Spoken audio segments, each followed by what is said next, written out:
भगवते वासुदेवाय ओम नमो भगवते वासुदेवाय ओम नमो भगवते वासुदेवाय नारायणं नमस्कृत्य नरं चैव नरोत्तमं देवीं सरस्वतीं व्यासं ततो जयमुदीरये नष्टप्रायेषु अभद्रेषु नित्यं भागवत सेवया भगवतेरुत्तमश्लोके भक्तिर्भवति नैष्टिकी कृष्णाय वासुदेवाय देवकी नन्दनाय च नंदगोपकुमाराय गोविंदाय नमो नमः।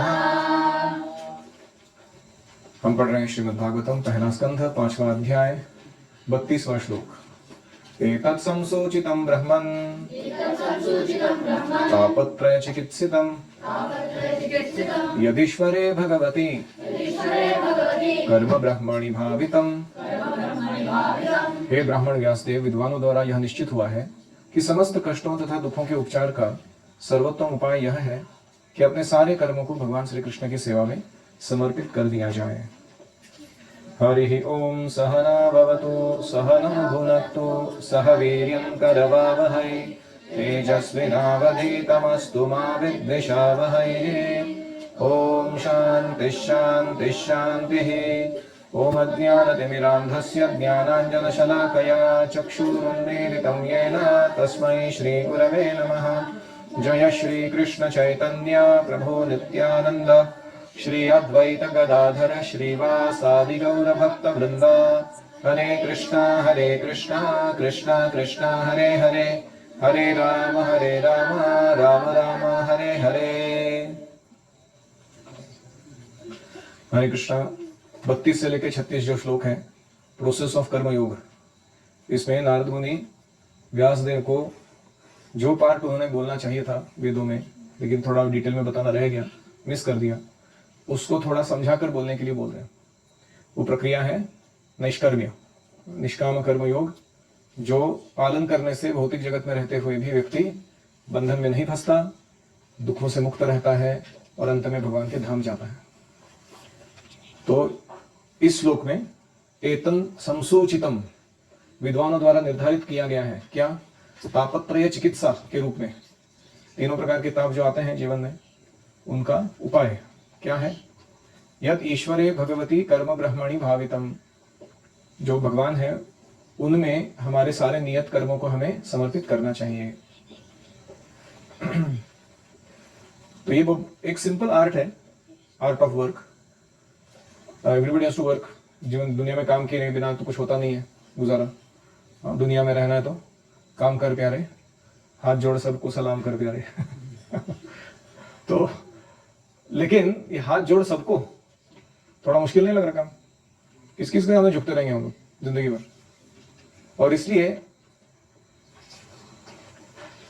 आध्यात्मिक गुरु से श्रवण करना, भगवान के स्वरूप को और अपने स्वरूप को पहचान लेना, अपने कार्यों को भगवान को समर्पित करना और उसके परिणामों को भगवान की सेवा में लगाना सीखना, और ऐसा करते करते जीवन के सारे वर्ण और आश्रम के स्टेजेस को पार कर जाना, यह है नैष्कर्म्य।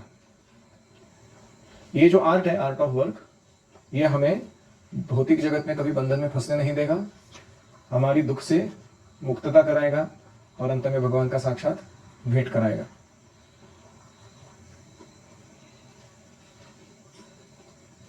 जीवन के प्रत्येक क्षेत्र में भगवान की शक्ति का अध्ययन करने का प्रयास करो। जीवन के क्षेत्रों का बहिष्कार ना करो, ना ही अल्प ज्ञान संग्रह करके उनके समान बनने के या उनके स्थान ग्रहण करने के प्रयास करो। कुछ लोग क्या कर रहे हैं कि भगवान की शक्ति कैसे इस क्षेत्र में कार्यरत है, उसमें रिसर्च नहीं करते हैं, वो अपने ही तरीके से चीजों को चलाना चाहते हैं। जैसे टीचर स्टूडेंट रिलेशनशिप, शिष्य और गुरु का संबंध है, उसमें 4 महत्वपूर्ण आयाम कौन से हैं? The more teacher becomes exemplary, the more he drawers submission. ये कृष्ण का नियम है, कृष्ण की शक्ति ऐसे कार्य करती है। The more teacher becomes care giving, the more he becomes inspiring. The more teacher does high class organisation internally, externally, the more he brings about culture in his training, which makes things easy to absorb. जो ज्ञान दे रहे हो अच्छा सरल हो जाता है ग्रहण करना। And the more teacher becomes excellent in teaching methods, teaching skills, teaching content, that much उसके जो शिष्य हैं वो बहुत ही सही तरीके का प्रशिक्षण प्राप्त करके सही व्यवहार, सही कर्तव्य करना सीख जाते हैं। तो ये कृष्ण की शक्तियों ने ये नियम बनाए हैं, और इन नियमों को अगर हम आदर देंगे और उसके अनुसार काम करेंगे तो एक शिक्षण क्षेत्र का यश हम प्राप्त करेंगे, अनुभव करेंगे। तो मैंने अपने फील्ड का उदाहरण दिया एज ए टीचर। ऐसे कोई स्पोर्ट्स में उतरना चाहता है, कोई क्षत्रिय बनना चाहता है, तो उसके अपने नियम तत्व हैं उस क्षेत्र को नियम में बिठाए हुए। तो कैसे कृष्ण ने उसमें शक्ति संचार करने के लिए नियमों को बिठाया है, वो जानना, उन नियमों को पालन करना, ये हमें करना चाहिए। ना कि हमें क्या इतने नियम पालन करने पड़ रहे हैं, सब बहिष्कार कर दो, हिप्पी बन जाओ, ये व्यवहार नहीं करना चाहिए।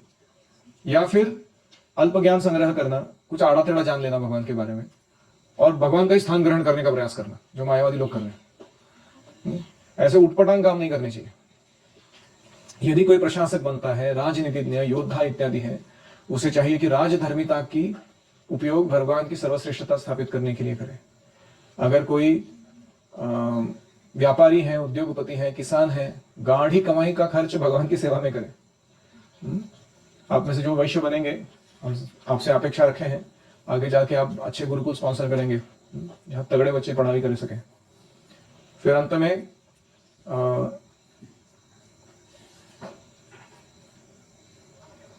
सर्वोत्तम बात यह होगी कि समस्त भौतिक कार्यों से छुटकारा पाकर अपने आप को भगवान की ही दिव्य लीलाओं के श्रवण में लगाया जाए। ये परफेक्शन स्टेज आएगा हमको। अगर आजीवन हम हमारे कर्मों को भगवान को समर्पित करते रहेंगे तो ये निष्कर्म क्या करेगा, हमारे हृदय को शुद्ध करेगा। और बाद में ऐसा लगने लगेगा कि क्या ये दुनियादारी मगजमारी झमेला लेके बैठा हूं मैं, मुझे सिर्फ बैठना है और श्रवण कीर्तन में भाग लेना है। ये परफेक्शन है एक्चुअली जीवन का। तो इसलिए ऐसा अवसर प्राप्त जब तक नहीं हुआ है, इतनी तीव्र लालसा नहीं आई है हृदय में, और जब तक हमारे प्रति हमारे अंदर भौतिक वस्तुओं का आकर्षण अभी भी बना हुआ है, तो हमें भगवान की सेवा में अपने कर्मों को जोड़ते रहने का प्रयास जारी रखना चाहिए। आवयो यश्च भूतानां जायते येन सुव्रता तदेव ह्यामयं द्रव्यं न पुनाति चिकित्सितम्। हे श्रेष्ठ पुरुष, क्या भैषज विज्ञान की विधि से प्रयुक्त की गई कोई वस्तु उस रोग को ठीक नहीं कर देती जिससे ही वह रोग उत्पन्न हुआ हो। अपने वो होम्योपैथी के एक टीचर आए थे, उनसे सुना था कि वो रोग का ही एक पोर्शन लेके उसको डाइल्यूट 1000 बार डाइल्यूट, फिर वापस 1000, वो पोर्शन का 1000 बार डाइल्यूट, उसका 1000 बार डाइल्यूट, ऐसे 3-4 बार करने, कितने बार, 31 टाइम्स। वो करने पर एक ऐसा मेडिसिन बनता है, वो मेडिसिन देने से वो बीमारी ठीक हो जाती है। सुना था आपने? अद्भुत है ना काम।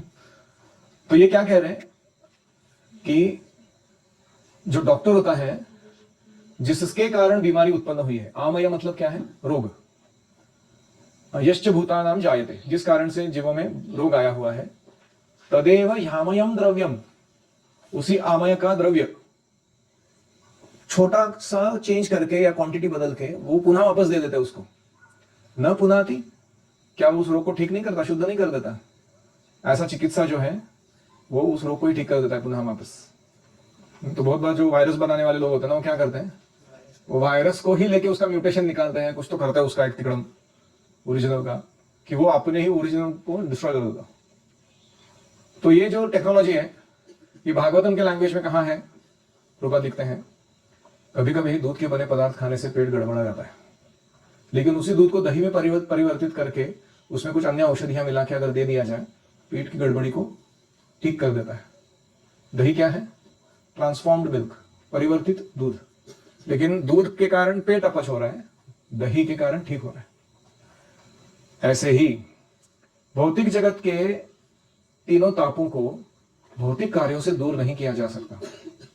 से दैट लाइन अगेन, भौतिक जगत के तीन तापों को भौतिक कार्यों से दूर नहीं किया जा सकता। हम लोग का प्रयास क्या चल रहा है, हम बार बार मार खा रहे माया देवी से, और हम सोच रहे कि नहीं मैंने शायद ये ढंग से नहीं किया भौतिक चीज, रुक अभी मैं ऐसे करता हूँ। जैसे टोबैको किल्स, तंबाकू का सेवन निषिद्ध है, तो तंबाकू कैसे पीना है, तो लोगों ने बोला कि उसको सिगरेट बनाओ, फिल्टर्ड सिगरेट, फिर कम बीमारियां होंगी। फिर भी लोग कैंसर से मर रहे हैं। फिर उन्होंने सोचा कि अभी क्या करेंगे, इसको हम एक नया चीज निकाला उन्होंने, आई एम फॉरगेटिंग, वो एक और टेक्नोलॉजी डेवलप किया उन्होंने उसके, ई सिगरेट। तो उनका पॉइंट क्या चल रहा है इन लोगों का, मेरा एडिक्शन छोड़ूंगा नहीं मैं, लेकिन ऐसा कुछ तो तिकड़म ढूंढ के निकालूंगा ताकि वो मेरे को तंग ना करे। तो ये जो चल रहा है ना, ऐसे नहीं होने वाला, एडिक्शन छोड़ना ही पड़ेगा तुमको। तो भौतिक कार्य करके भौतिक आसक्ति छूटती नहीं, भौतिक आसक्ति छूटती नहीं तो तापत्रय जाते नहीं। तो यही चल रहा है बार बार। इसीलिए कार्यों को आध्यात्मिक बनाने की जरूरत है। जैसे पहले लोहे को अग्नि में तपा के लाल किया जाता है, फिर वह लोहा अग्नि का कार्य करती है कि नहीं? ऐसे ही कार्यों को कृष्ण की सेवा में जोड़ के आध्यात्मिक बनाया जाता है, और फिर उन आध्यात्मिक कार्यों का लाभ तापत्रय नष्ट करने के लिए या भगवान के धाम में जाने के लिए किया जाता है। आध्यात्मिक सफलता का यही रहस्य है। और प्रभुपाद जी का ये स्पेशलिटी है कि प्रभुपाद जी ने हमको सिखाया भौतिक जगत में रहते हुए, आप देख रहे हो ना सर्वेंट ऑफ सर्वेंट में क्या क्या यूज कर रहे हैं प्रभुपाद जी, अलग अलग चीजें कैसे भगवान की सेवा में लगा रहे हो। प्रिंटिंग प्रेस, या जो भी चर्चेस, अबैंडन्ड चर्चेस, पैसे धन जो आ रहा है, पुस्तक वितरण, इतने सारे शिष्य और इतने प्रकार के अलग अलग इन्विटेशंस, प्रीचिंग एंगेजमेंट्स, सबको कैसे कृष्ण के साथ जोड़ना है। तो प्रभुपाद जी का जीवन बहुत उदाहरण लेने जैसा है।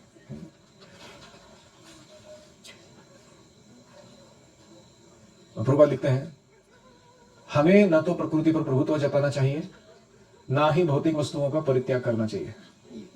Don't try to lord over the material nature, don't try to give up material things. दोनों नहीं करना है। करना क्या फिर? बुरे सौदे का सदुपयोग करो, best use of a bad bargain. क्या है? सारी वस्तुओं का उपयोग भगवान के लिए करो। सब चीज भगवान से आ रही है, और हम आत्मा भी अचिंत्य शक्ति है भगवान की। और भगवान की अचिंत्य शक्ति कैसी है? वह पदार्थ को चिन्मय चेतन तत्व में या चिन्मय तत्व को पदार्थ में बदल सकती है। जैसे कोई इलेक्ट्रिकल इंजीनियर है, वो इलेक्ट्रिसिटी को ठंड रेफ्रिजरेशन प्रोड्यूस करने के लिए या गर्मी प्रोड्यूस करने के लिए यूज कर सकता है, हीटिंग करने के लिए। ऐसे भगवान अपने एनर्जी इसको बदल सकते हैं। तो ये श्री विग्रह जो है ये भौतिक है, अगर आपकी नजर भौतिक है। अगर आप आध्यात्मिक नजर से देखते हो तो साक्षात राधा कृष्ण खड़े हैं, क्योंकि भगवान वो पदार्थ का स्वभाव पूरा बदल सकते हैं एक ही क्षण में। और इसीलिए ये सारा it's a game of consciousness, सारा चेतना का खेल है। और इसलिए ये तब्दीली, परिवर्तन हमें सीखना चाहिए। तो कोई कहेगा व्हाट इज द फॉर्मूला कि how to transform matter into spirit. उसका एक सबसे बड़ा पावरफुल फॉर्मूला है महामंत्र, हरे कृष्णा कृष्णा कृष्णा हरे हरे, हरे राम राम राम हरे हरे। ये महामंत्र ऐसा आध्यात्मिक ध्वनि है, एक दुनिया में कोई कोपचे में बैठा हुआ आदमी अगर विशुद्ध नाम उस जगह बैठकर ले रहा है, वहां से पूरा आध्यात्मिक विश्व पूरे पृथ्वी पर फैल सकता है। ऐसे मंत्र ध्वनि का परिणाम है। जैसे प्रभुपाद जी जाके बैठे कहा टॉम्किन स्क्वायर पार्क में, उनके बजाने के लिए मृदुंग भी नहीं था कोई, तो वो हिप्पी लोगों का डुगडुगी लेके चले गए। प्रभुपाद उसको डुगडुगी बोलते थे, इसलिए हम बोलते। तो वो डुगडुगी लेके बजा रहे हैं प्रभुपाद जी, हरे कृष्णा कृष्णा कृष्णा हरे हरे, हरे राम राम राम हरे हरे। प्रभुपाद बोलते हैं पूरा इस्कॉन उसी में से निकला है वर्ल्ड वाइड। वो जो कीर्तन है भगवान नाम का, वो इतना पावरफुल है कि उसमें से सारी आध्यात्मिक भौतिक शक्तियां निकल सकती है जो भगवान की सेवा के लिए जरूरी है। इसलिए नाम कोई छोटी बात नहीं भगवान का। नाम नामकारी बहुधा निज सर्व शक्ति, भगवान ने सारी शक्ति अपने नाम में डाली है। और इसीलिए ये पहला फॉर्मूला है, नाम जब ठीक से करो, अपने आप तुम्हारे कार्यों का दायरा आध्यात्मिकता या स्पिरिचुअल एनर्जी के अंडर आ जाएगा।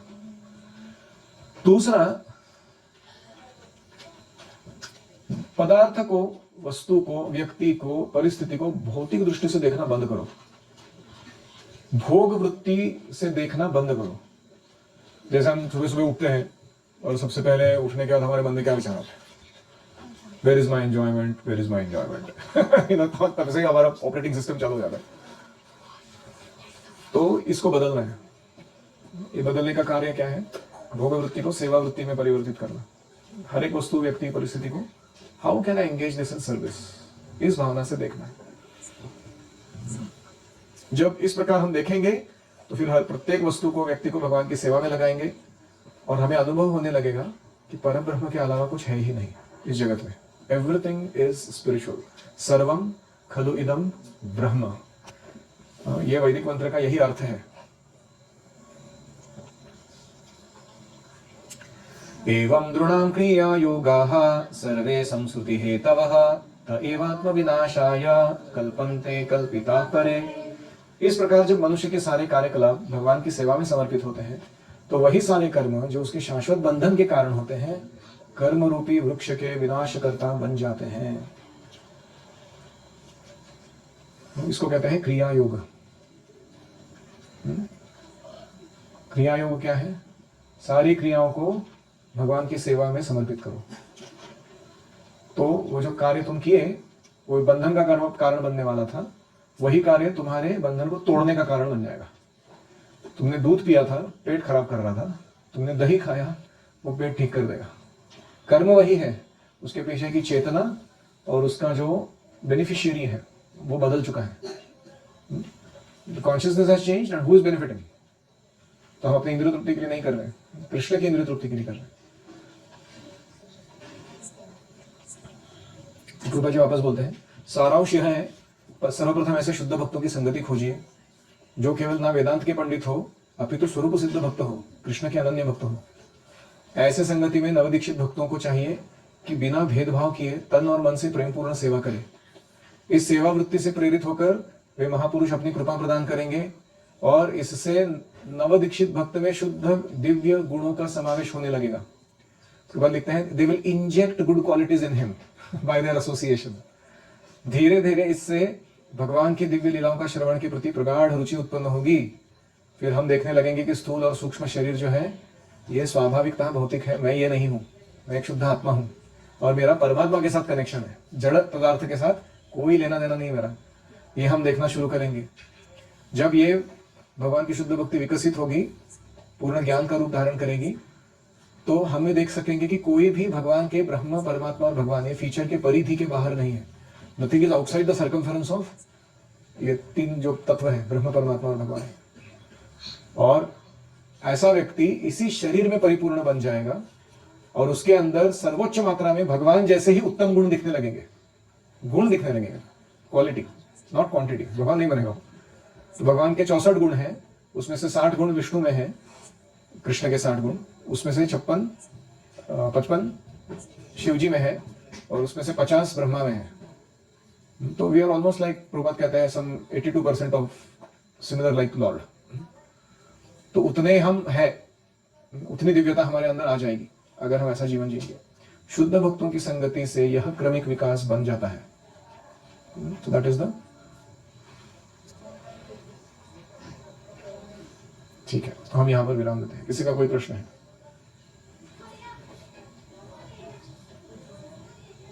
श्रील प्रभुपाद की जय, श्रीमद् भागवतम की जय। ओम हरे कृष्णा कृष्णा कृष्णा हरे हरे, हरे राम राम राम हरे हरे, हरि ओम तत्सत।